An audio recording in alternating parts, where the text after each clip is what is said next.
இறைவன் உரைப்பதை கேட்பேன். தம் மக்களுக்கு தம் பற்றுமிகு அடியாருக்கு நிறைவாழ்வை அவர் வாக்களிக்கின்றார்.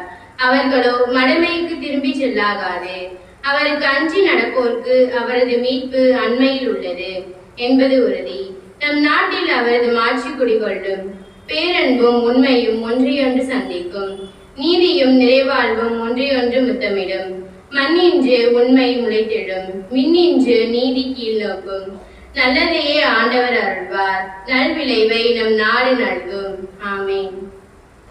ஜெபம். எங்கும் நீக்கமர நிறைந்திருக்கும் எம் இறைவா, எமது இந்திய நாட்டின் சுதந்திர தின விழாவாகிய இன்று எங்கள் நாட்டில் உள்ள ஒவ்வொருவரையும் திருப்பதம் சமர்ப்பிக்கின்றோம். நாங்கள் மேற்கொள்ளும் அனைத்து செயல்களையும் சிறப்பாக செய்ய நீரே உறுதுணையாளராய் இருந்து எங்களை வழிநடத்தும். தொடர்ந்து எம் நாட்டில் சமாதானமும் அமைதியும் ஒற்றுமையும் சிறந்தோங்க.